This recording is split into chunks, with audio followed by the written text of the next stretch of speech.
युगपुरुष छत्रपती शिवाजी महाराज, राजमाता जिजाऊ साहेब,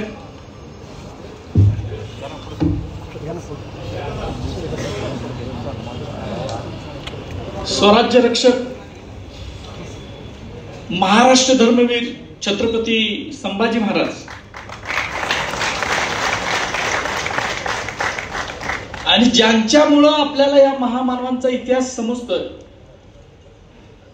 ते महात्मा ज्योतिराव फुले, राजर्षी शाहू महाराज आणि 14 तळ्याचं सत्याग्रह केल्यानंतर आणि मनुस्मृतीचं दहन केल्यानंतर रायगड किल्ल्यावर जाऊन ज्यांनी शिवाजी महाराजांना अभिवादन केले ते भारतरत्न डॉक्टर बाबासाहेब आंबेडकर। या सगळ्या महामानवांना मी मानाचा जोहार करतो।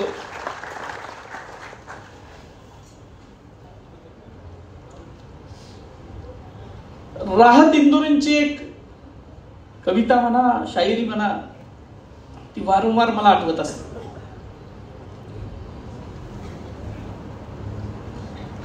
म्हणजे मला फोन आल्यानंतर सुद्धा ते राहत इंदुरीच आठवले, का कुणास ठाऊक। त्यांच्या एक 2-4 पंक्ती आहेत। वो कह रहा है कि कुछ दिनों में मिटा के रख दूंगा नस्ल तेरी। वो कह रहा है कि कुछ दिनों में मिटा के रख दूंगा नस्ल तेरी। है उसकी आदत डरा रहा है उसकी आदत, इथं थोडस बदल करतो, है उनकी आदत डरा रहे हैं, है मेरी फितरत डरा नहीं हूं, है मेरी फितरत डरा नहीं हूं। कारण या निडरतेच्या पाठीमागे तुमच्या सगळ्यांची ताकद आहे। कोल्हापूरच्या लाल मातीची आणि पंचगंगेच्या पाण्याची ही ताकद आहे। असे अनेक कुठले कर येतात, अनेक वेळेला धमक्या वगैरे देत असतात, कुठं त्याची वाच्यता सुद्धा मी करत नाही। पण महिन्याभरापूर्वी माझे मित्र आहेत हर्षल, त्यांना माहित आहे की या फोन यायच्या अगोदर आठवडाभर काही जमीर जागृत असणारी, म्हणजे स्वतःचं मन जागृत असणारी काही माणसं महाराष्ट्रात आहेत, पोलीस दलात सुद्धा आहेत। त्यांचं नाव नाही मी सांगत, कारण अशी माणसं ओपन केली नसली पाहिजेत असं मला वाटतं। त्यांचा मला फोन आला आणि त्यांनी मला काही गोष्टींचे संकेत देऊन ठेवलेले होते की काही घडू शकतं, काय होतंय ते, काय संकेत दिले तो दा भाग आलाय ना। आणि त्यानंतर बरोबर 4-5 दिवसांना हा एक फोन आला। मित्रांनो, मी माझा फोन कधीच रेकॉर्डला ठेवत नाही, कारण आपल्याला तशी गरजच लागत नाही। त्या दिवशी फोन आला, त्या दिवशी सुद्धा माझा फोन काय रेकॉर्डला नव्हता, पण फोन रेकॉर्ड करायच्या अगोदर सुद्धा जे काही मिनिटं संभाषण झालं त्यानंतर मला असं वाटलं की आपण हे रेकॉर्ड केलं पाहिजे, कारण काहीतरी गंभीर विषय हा व्यक्ती बोलतोय, आणि म्हणून मी ते फोन रेकॉर्ड केलं। 12:04 मला फोन आला। त्याच्या अगोदर 2 फोन येऊन गेले। मी पहिला व्हॉट्सअप कॉल कट केला, त्याच्यानंतर एक फोन घेतला, त्यानंतर कट केला, त्याच्यानंतरचा फोन मात्र मी रेकॉर्ड केला। आणि फोन झाल्यानंतर 6 मिनिटं 28 सेकंद आणि त्याच्या अगोदरचं जरासं पुढचं मागचं काहीतरी असेल कम्युनिकेशन, 7-8 मिनिटाचं असेल साधारण। मला असं वाटलं की या शिवरायांच्या महाराष्ट्रात शिवाजी महाराजांच्या बद्दल एवढ्या खालच्या पातळीला जाऊन कोण विचारच करत कसा असेल याची मला अस्वस्थता निर्माण झाली। आणि त्यानंतर मग मी निर्णय घेतला, माझ्या कुणालाही विचारलं नाही, माझ्या सत्सग विवेक बुद्धीला जे पटेल तो निर्णय होता आणि मी तो व्हायरल केला. मला खरं तर व्हायरल सुद्धा करता येत नव्हतं. मी माझ्या एका मित्राला पाठवलं, त्याला रात्री उठवलं, त्याला सांगितलं की बाबा हे जोडून दे, मला येत नाही हे करायला. त्याने दिला आणि मग मी तो पहाटे व्हायरल केला फोन. माझी अपेक्षा नव्हती की महाराष्ट्र, त्यात मी एक वाक्य मुद्दाम म्हणून लिहिलेलं होतं माझ्या त्या पोस्टमध्ये, की हे ऐकल्यानंतर तरी झोपलेला मराठा बहुजन समाज जागा होतोय का हे मला पाहायचं होतं. आणि खरोखर शिवरायांचं रक्त महाराष्ट्रामध्ये अजून जिवंत आहे याची प्रचिती मला आली. कारण या गेल्या 10 वर्षामध्ये व्यक्त होणं, बोलणं, तुम्ही बघा महाराष्ट्राचं समाज जीवन काढा, किती लोक धाडसानं बोलतात बघा. आमच्या इथं आहेत किरणराव आहेत, विजयराव माने मोरे चोरमारे सर आहेत. अशी हाताच्या बोटावर 10 जी बोट आहेत ना तेवढी सुद्धा लोक तुम्हाला सापडणार नाहीत की जी धाडसानं बोला लागले. सत्य मांडायची हिंमतच ठेवायची नाही अशा पद्धतीने एक रचना करून सगळ्या भारतभर काम चालू आहे. आणि त्याच्यातूनच आपल्याला माहित आहे की पानसरे अण्णांच्या ज्या पद्धतीनं त्यांनी खून केला, मारेकरीच सापडत नाही. दाभोळकर सरांचा केला, कलबुर्गी आहे, गौरी लंकेश आहेत, अनेक आहेत. आपण महाराष्ट्रात राहतो, आपल्याशी संबंध महाराष्ट्र कर्नाटकाच्यात म्हणून समजतं. भारतभरामध्ये काय काय झालं याचा जरासा आपण आढावा घेतला तर अत्यंत भयान परिस्थिती यांनी करून ठेवलेली होती. आणि दहशत, भीती घालणं, डर पैदा करणं ही त्यांची जी काय सनातनी चाल आहे. त्या भीती हे सगळ्यात मोठं भांडवल एका विशिष्ट प्रवृत्तीचं आहे. ती आत्ताची नाही आहे, ती प्राचीन काळापासून टप्प्याटप्प्यानं चालत आलेली आहे. खरं तर यांना भ्यायची काहीच गरज नाही. कारण ज्या वेळेला आपण ठामपणे शटू ठोकून यांच्यासमोर मैदानात उभं राहतो त्यावेळेला कसा कोरटकर पळत होता तेलंगणापासून मद्रास पर्यंत शेपूट लावून पळून जाणारी जे अवलाद आहे. त्यामुळं यांना घाबरायची गरज नाही. आणि ठामपणे मैदानात आपण उभा राहिलो, ताटमानेने उभा राहिलो, निडरपणे उभा राहिलो तर कसा समाज पाठीमागे राहतोय ते आजच्या आपल्या या सभेने दाखवून दिले.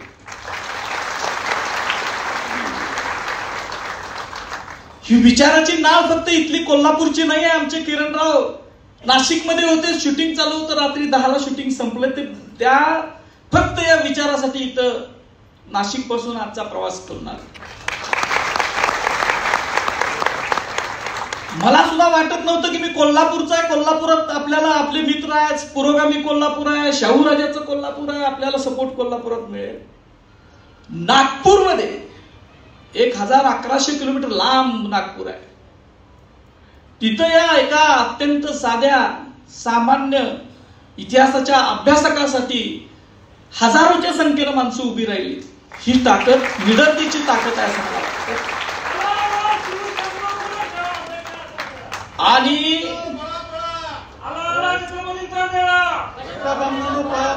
हे शाहू महाराजांच्या काळात हे छत्रपतींचे मेळे व्हायचे, आता जे काय घोषणा द्यायला लागली.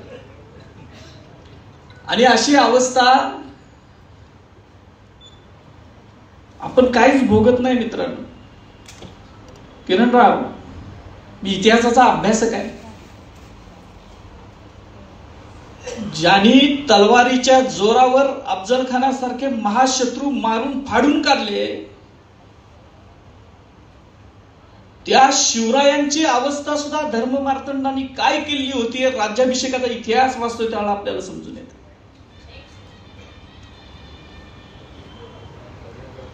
माझी एक सवय आहे, मी कधीच कुठलीच गोष्ट पुराव्याशिवाय बोलत नाही, सांगत नाही. आणि म्हणून खूप मोठी यंत्रणा कामाला लावली तरी मी मांडलेलं सत्य त्यांना खोडता येत नाही, कारण सत्यमेव जयते हे ब्रीद आहे. आणि शाहू महाराजांची मुद्रा आहे की सज्जत सत्यम. राजर्षी शाहू महाराजांच्या मुद्रेचं जे बोधवाक्य आहे ते सज्जत सत्यम आहे, ते कायम आपल्या डोक्यात असतं. आता फोन का आला? तत्कालिक कारण जे घडलं ते छावा या सिनेमाचं घडलं. तत्कालिक कारण घडलं हे खरं तर मी माझ्या अनेक मित्र मैत्रिणी काय बोलत, कशाला 17 वेळा तुम्ही कशाला अंगावर घेताय, वाघ नाहीत, हे नाहीत, ते नाहीत, गप आपलं इतिहासाचं संशोधन करा, गप बसा, सुखाने खायला मिळते खावा, अशी भूमिकेत सांगत असतात. पण छावा सिनेमा रिलीज व्हायच्या अगोदरच चोरमारे सरांचा मला फोन आलेला होता आणि मला त्यांनी सांगून ठेवलं होतं की नाही पहिल्या दिवशी बघायचा आणि मला तेवढं त्याच्यावरचं काय असेल ते मुलाखत द्यायची. मी म्हटलं बघू, छावा काय चांगलाच असेल, कशाला आपण. होय म्हटलं सरांना. सिनेमा बघून आलो लक्षात लगेच सरांचा फोन आला, काय वाटेल ते करा, स्टुडिओमध्ये या. मग तिथं गेलो आणि मग सरांनी प्रश्न विचारले, मी उत्तर दिली. जे काय फॅक्ट्स आहेत त्या मी सांगितल्या. शंभूराजाच्या बदनामीची केंद्र ही सिनेमामधून, नाटकांमधून, कथांमधून, कादंबऱ्यामधून ही कशा पद्धतीनं चालवली गेली हे मी त्या मुलाखतीत सांगितलं. आणि छावा हा सिनेमा कसा अर्धवट इतिहास सांगतो, कसं ज्यांनी इथं शिर्के घराण्याचे आमचे लक्ष्मणराजे शिर्के बहादूरगड धर्मवीर गडावरनं आले, ज्या शिर्क्यांचे आणि भोसल्यांचे पिढ्यानी पिढ्यांचे नाते संबंध आहेत, ते शिवाजी महाराजांच्या अगोदरपासून ते आतापर्यंत आहे. अशा शिर्क्यांना खलनायक दाखवण्याचं काम हा सिनेमा करतो, हे आम्ही त्यातनं सांगितलं. जर शिर्के खलनायक खरंच असते तर छातीठोकपणे मी सांगितलं असतं की नाही, संदर्भ असे सांगतात की शिर्क्यांनी गद्दारी केला, पण संदर्भ सांगत होते वेगळेच. आणि अस्सल संदर्भ सांगत होते की संभाजी महाराजांना पकडून कुणी दिलं, हे अस्सल संदर्भ लोकांसमोर माझ्या अगोदर अनेक जणांनी आणले. फक्त आता सोशल मीडियाचं जग असल्यामुळं सामान्य लोकांपर्यंत ते मी सांगितलेलं जास्त पोचलं. आणि त्यामुळं ज्यांनी संभाजी महाराजांचा त्यांच्या हयातीत बदनामीचा प्रयत्न केला, ज्यांनी शंभूराजांना पकडून औरंगजेबाकडे दिलं, ज्यांनी शंभूराजांना विष घालून मारायचा प्रयत्न केला, आणि शंभूराजे गेल्यानंतर सुद्धा नाटकातून, सिनेमातून,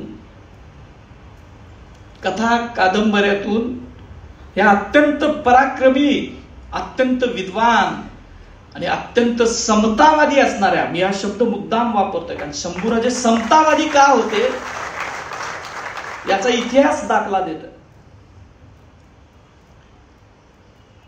संभाजी महाराजांनी शिवाजी महाराजांच्या राज्याभिषेकाच्या वेळेला ज्या धार्मिक अडचणी होत्या त्यातून मार्ग काढला. गागा भटांच्या बरोबर बसून ते राज्याभिषेक पोथी जी निर्माण झाली आणि त्यानंतर गागा भट यासारखा विद्वान, जो काशीचा महापंडित ज्याला म्हटलं जातं, त्यानंतर त्या गागा भटानंच संभाजी महाराजांना एक ग्रंथ अर्पण केलाय, त्याचं नाव आहे समनयन. आणि संभाजी महाराजांची बदनामी का, हे ते समनयन मधलं शेवटचे जे काही 2-4 श्लोक आहेत ते वाचल्यानंतर समजतंय की त्यावेळेला शंभूराजांनी वेद मंत्राचा अधिकार हा सर्व वर्णांना दिलेला होता असं स्पष्ट त्यात लिहून ठेवलं. हजारो वर्षातली क्रांती आहे. त्यानंतर बघताय तुम्ही सातारच्या प्रतापसिंह महाराज, त्यानंतर राजर्षी शाहू महाराज, बडोद्याचे सयाजीराव गायकवाड महाराज, यांना सुद्धा या आधुनिक काळातली माणसं इंग्रजांच्या काळात, इंग्रजांच्या गुलामगिरीमध्ये आपला देश होता त्यावेळेला सुद्धा तो अधिकार द्यायला तयार नव्हती. आणि म्हणून पंचगंगेच्या तीरावर शाहू महाराजांच्याच आपल्या मदतीवर जगणारा, दिलेल्या भिक्षेवर जगणारा एक यत्किंचित भिक्षुक भट शाहू महाराजांना शूद्र म्हणत होता. आणि संभाजी महाराज त्याच्या अगोदर 250 वर्ष 300 वर्ष सांगत होते की हा सगळा अधिकार सर्व वर्णांना नाही, फक्त क्षत्रियांना, ब्राह्मणांना नाही तर सगळ्या वर्णांना. ही ती समतेची नीती संभाजी महाराजांची होती. आणि संभाजी महाराजांनी नुसती ते ग्रंथात नोंद करून ठेवलेली नाही. ज्या वेळेला संभाजी महाराजांना विष घालून मारायचा प्रयत्न झाला आणि स्वराज्य हजारो मावळांच्या रक्तातून तयार झालेले स्वराज्य, त्यागातून तयार झालेले स्वराज्य, या स्वराज्याचं सगळं तयार झालेलं स्वराज्य हे अण्णाजी दत्तो आणि त्यांची जी काही कंपू होती, सगळा कटवाली मंडळी, ही सुलतान अकबराकडं, सुलतान अकबर म्हणजे औरंगजेबाचा बेटा, तो औरंगजेबासंग बंड करून संभाजी महाराजांच्या आश्रयाला आला. आणि ही मंडळी स्वराज्याच्या अष्टप्रधान मंडळामध्ये असणारी मंडळी स्वराज्य हे अकबराच्या पायावर घालायला तयार झाली फक्त शंभूराजांच्या द्वेषासाठी. आणि मग संभाजी महाराजांनी त्यांना हत्तीच्या पायी घेऊन चिरडून मारले.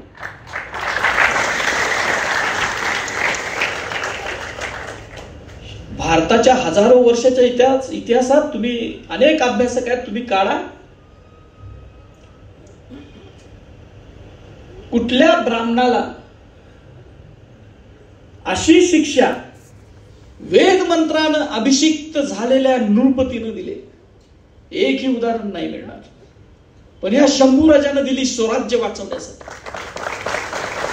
आणि म्हणूनच संभाजी महाराजांची बदनामीची केंद्र चालवली जातात, कारण ब्रह्महत्याच्या पातकाला प्रायश्चित्त नाही असं मनुस्मृती सांगते, असं सगळ्या स्मृती सांगतात. आणि या राजानं रायगडाच्या सिंहासनावर बसून हा आदेश दिला आणि तिची अंमलबजावणी केली. नाहीतर राजे अनेक होऊन गेलेत प्राचीन काळापासून. बदनामी फक्त शंभूराजांची का? आणि ते गेल्यानंतर 200 वर्षांनी सुद्धा त्या संभाजी महाराजांच्या बदनामीची केंद्र का चालवली जातात? गडकऱ्यांचं राज संन्यास नाटक तुम्ही वाचू शकणार नाही. आज शब्दांचा फुलोरा प्रचंड आहे,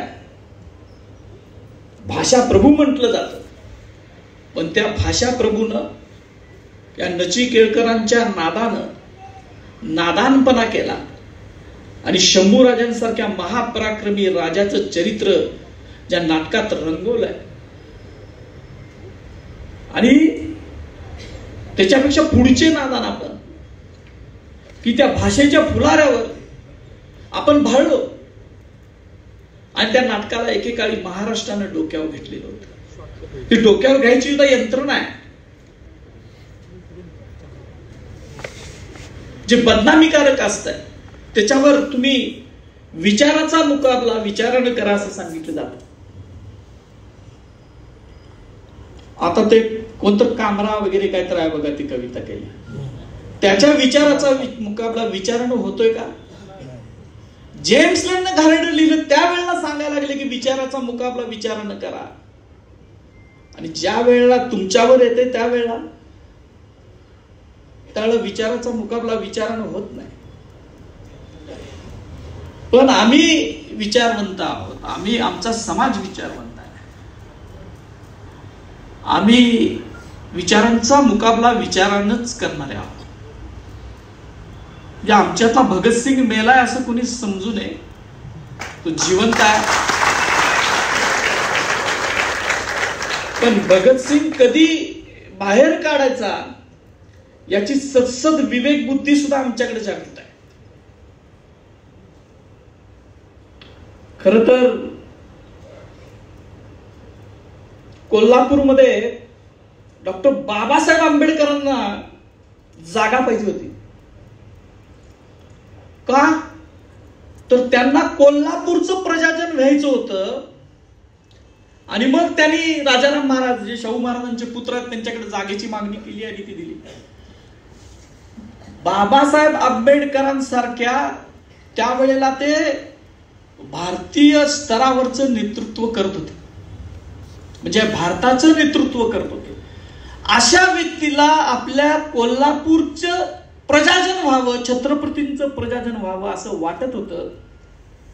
कारण खऱ्या अर्थानं ही भूमी ही शाहू महाराजांनी अत्यंत हाल कष्ट त्याग सोसून ही समता भूमी केलेली होती.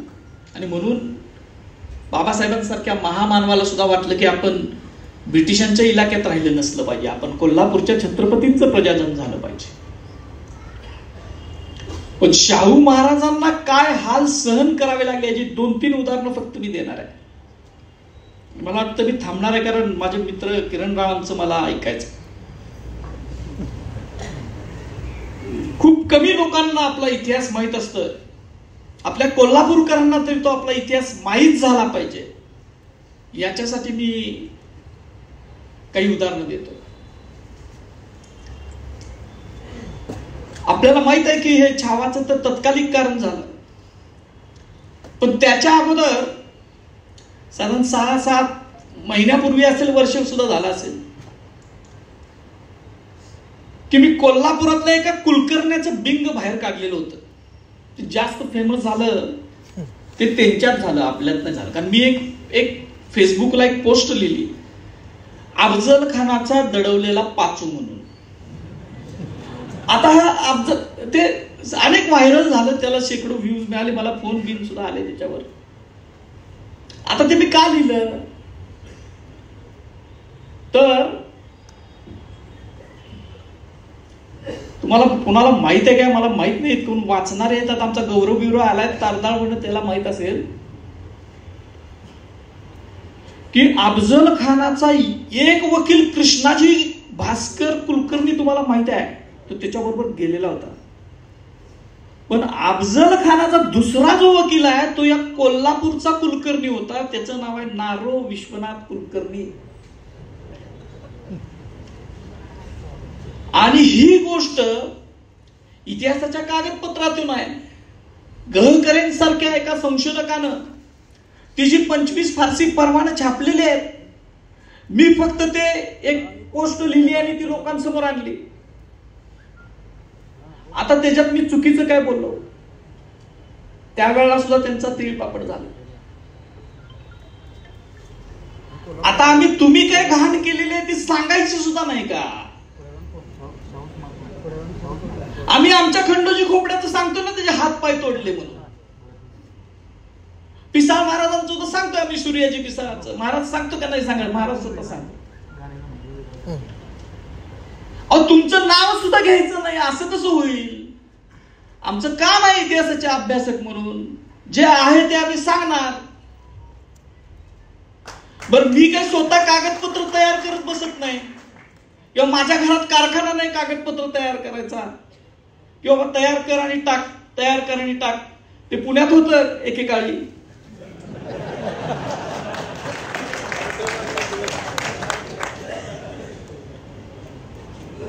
आता हे मी काही कागद आणले. या पुस्तकाचं नाव आहे 20व्या शतकातील महाराष्ट्र खंड 1. हे खंड आहे खूप, त्याच्यातला हा पहिला भाग आहे. हे खंड लिहिलेत यदी फडके नावाच्या संशोधकांनी. आता मिळत नाहीत बाजारात, कारण चांगलं लिहिलेलं सत्य लिहिलेलं बाजारात काढून टाकायचे काही लोकांची कुप्रवृत्ती आहे. त्याच्यामधलं हे एक आहे. हा ज्यावेळेला मी वाचलं, आता शाहू महाराजांच्या इतिहासाचा तर आम्ही अभ्यास करतोच, चरित्र वाचतो, संदर्भ ग्रंथ वाचतो, संदर्भ साधनं वाचतो. पण हे ज्या वेळेला वाचलं त्यावेळेला असं लक्षात आलं की भारतातल्या दहशतवादाची, बॉम्बस्फोट करणाऱ्यांची जननी आपलं कोल्हापूर असू शकतं.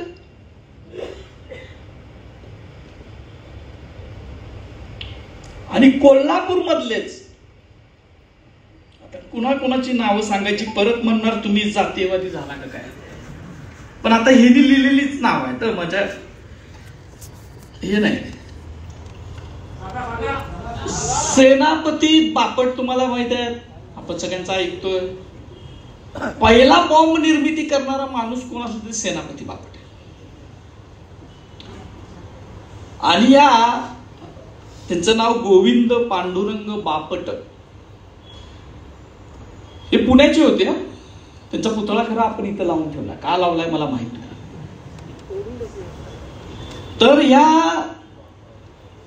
पुण्याच्या बापटांनी बॉम्ब कसा तयार करायचा याचं प्रशिक्षण घेतलेलं होतं.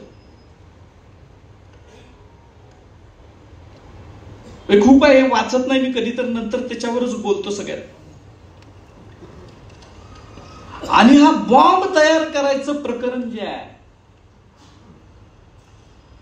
ते कोल्हापुरातल्या दामू जोशी नावाच्या एका अतिरेक्याला त्यांनी सांगितलं.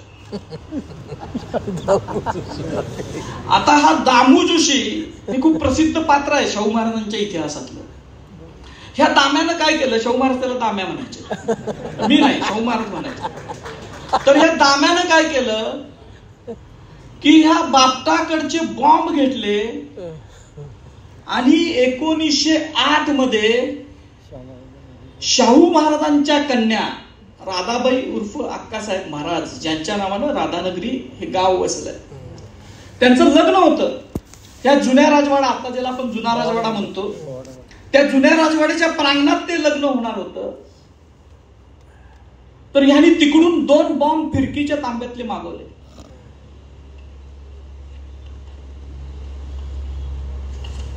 पण ते बॉम्ब, आता त्याचं वाचन दाखवतो, म्हणजे मी काय म्हणतोय, परत परत गोंधळ नको उडायला. फडकेंनी लिहिलेल्या संदर्भासह गोविंदराव, आता नाव घेतो,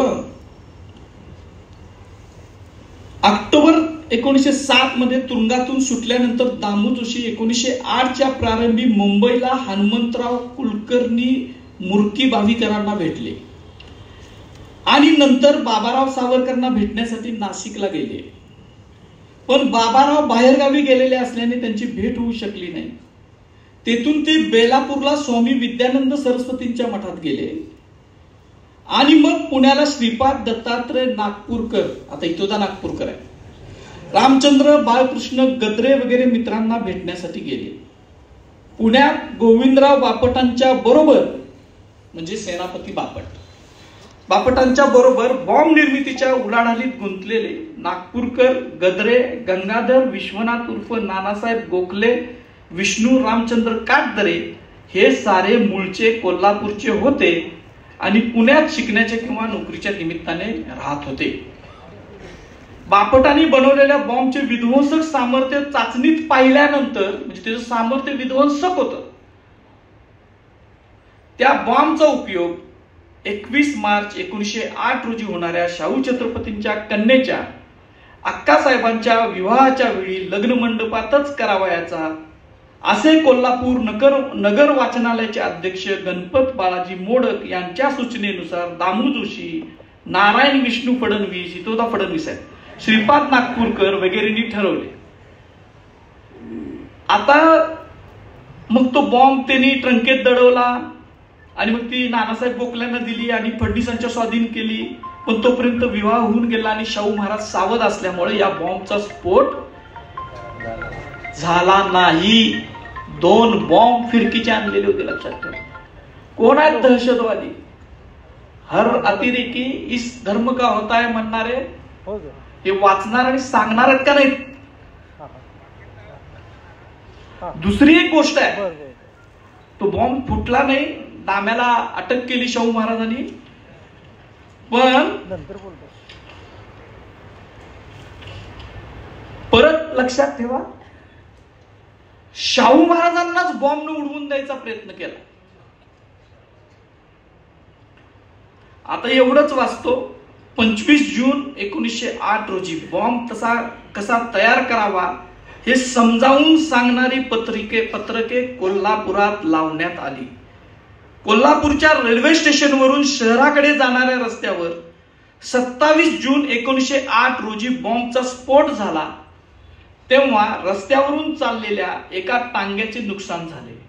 शाहू छत्रपती त्या दिवशी सकाळी पुण्याहून आगगाडीने येणार होते, म्हणून त्यांच्या राजवाड्याकडे जाणाऱ्या वाटेवर बॉम्ब ठेवण्यात आला होता.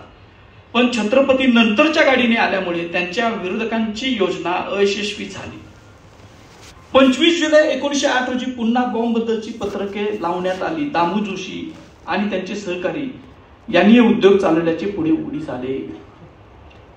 हे उघडीस आलेले उद्योग आहेत, अनेक आहेत, तुम्ही वाचा. आणि हे आपल्या कोल्हापुरात होत आहे. पण हे शाहू महाराजांनी सगळं मुडीत काढलं.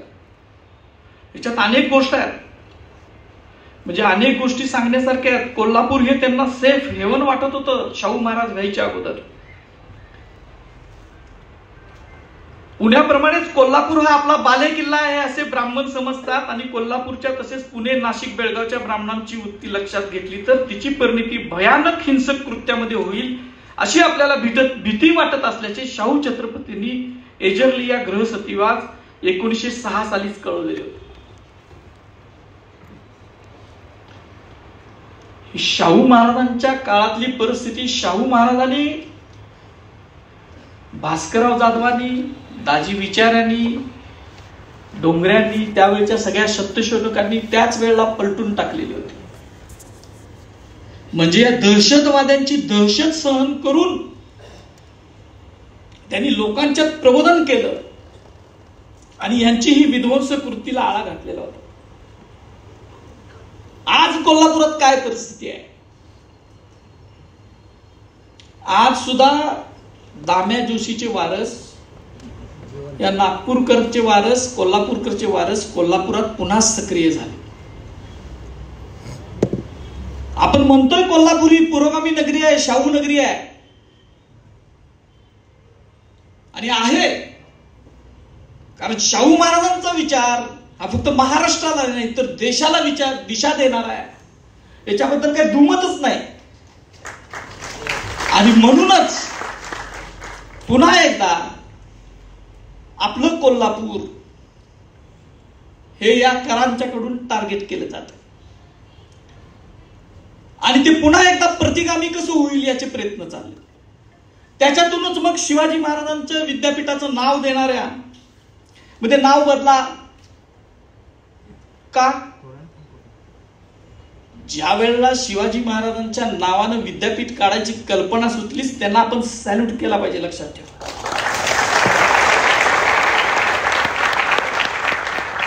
अख्ख्या महाराष्ट्रात कोण माईका नाल उपजलेला नव्हता त्यावेळेला कोल्हापुरात हे विद्यापीठ आलं. बाळासाहेब देसाई असतील, अनेक मंत्री आहेत, यशवंतराव असतील, हे काही शिवप्रेमी नव्हते? ज्यांनी 4 भाषामधलं, 4 खंडातलं पहिलं इंग्लिश मधलं शिवचरित्र लिहिले ते प्रोफेसर बाळकृष्ण. त्यांची संकल्पना होती की शिवाजी महाराजांच्या नावाने हे विद्यापीठ असावं, त्याचं नाव शिवाजी युनिव्हर्सिटी असावं असं त्यांनी स्वतः लिहिलं. ते शिवप्रेमी नव्हते? ज्यांनी महाराणी ताराबाई साहेबांचा, ज्यांनी राजश्री शाहू महाराजांचा इतिहास आपल्या समोर आणला, ते शिवाजी विद्यापीठाचे पहिले कुलगुरू, महान इतिहास संशोधक आप्पासाहेब पवार शिवप्रेमी नव्हते? सगळी माणसं शिवप्रेमी होती, म्हणूनच त्यांनी शिवाजी महाराजांच्या नावाने हे विद्यापीठ स्थापन केलं. नाव देण्यासाठी त्यावेळेला सुद्धा त्यांना वाटत होतं की पूर्ण नाव देऊया का. अनेक कात्याकूट झाले, अनेक चर्चा झाली, तो बोलायचा विषय नाही. जगातलं कुठलं विद्यापीठ दाखवा की ज्याच्या नावानं ते विद्यापीठ आहे, त्याच्या विद्यापीठाच्या समोर भला मोठा प्रचंड पुतळा उभा केलाय, आणि या शिवप्रेमी माणसाने उभा केला. शिवाजी म्हटल्यानंतर शिवछत्रपतींचा अपमान होतोय असं आपल्याच तरुणांना सांगून त्यांची माती भडकवायचं चाललंय. त्यांना आपण सांगितलं पाहिजे की ही शिवप्रेमी माणसं होती. तुम्हाला अनेक विद्यापीठ काढायचं असेल तर केंद्रीय विद्यापीठ काढा, त्याला नाव द्या सगळं करते छत्रपती शिवाजी महाराज विद्यापीठ. तुमच्यात हिंमत असली तर दिल्लीला जाऊन सांगा त्या मोदी आणि शहाला. आमच्या पूर्वजांनी काढलेल्या अत्यंत शिवप्रेमी असणाऱ्या या माणसांचा अपमान करण्याचं काम सुद्धा ही मंडळी वारंवार करत असतात. बोलण्यासारखं खूप आहे, मला वाटतं जरा वेळेपेक्षा जास्तच बोललो. मला आता आपल्या सगळ्यांना फक्त एकच विनंती करायची आहे. आपल्या इथं पत्रकार आहेत, शासकीय अधिकारी आहेत, पोलीस दलामधले अधिकारी आहेत, आपण सामान्य माणसं आहोत, विद्यार्थी आहेत, महिला आहेत. आपण खूप काय मोठी क्रांती करायची गरज नाही. आपण फक्त मला एवढंच वाटतं की आपण व्यक्त झालं पाहिजे आणि त्याचा आदर्श आम्ही आमच्या किरणदादाकडनं घेतला पाहिजे. किरणदादांनी आपलं सगळं करिअर पणाला लावलं आणि ते व्यक्त व्हायला लागले. आणि त्यानंतर काय झालं हे आता स्वतःच ते सांगतील, ते जास्त बोलणार नाही. परत पुन्हा एकदा आपण मला एवढं प्रेम दिलं, भला मोठा पेन दिलाय, मला वाटलं तलवार वगैरे काय तर देतील.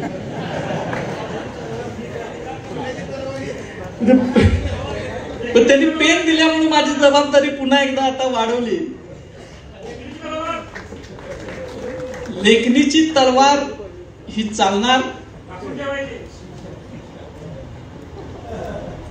मला माहित नाही माझी जीभ तलवारीसारखी चालते का नाही, पण ती सुद्धा चालणार. असे किती धमक्या येऊ देत, असे काय वाटेल ते करू देत, माझ्या ईडी लावण्यासारखं माझ्याकडे काहीच नाही.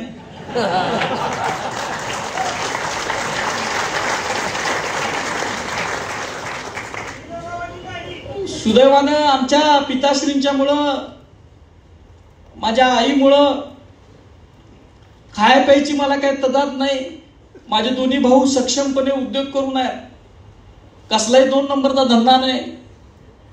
आणि त्यामुळं जो सत्य इतिहास आहे, जो खरा इतिहास आहे, जे कागदपत्र सांगतात आणि जो ग्रंथातून आणि कागदपत्रातून या विशिष्ट प्रवृत्तीनं दडवून आणि दडपून ठेवलेला इतिहास आहे, हे सांगायचं काम हा इंद्रजित सावंत वारंवार करणार.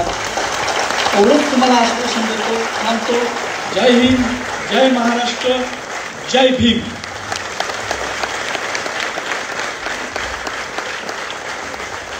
धन्यवाद.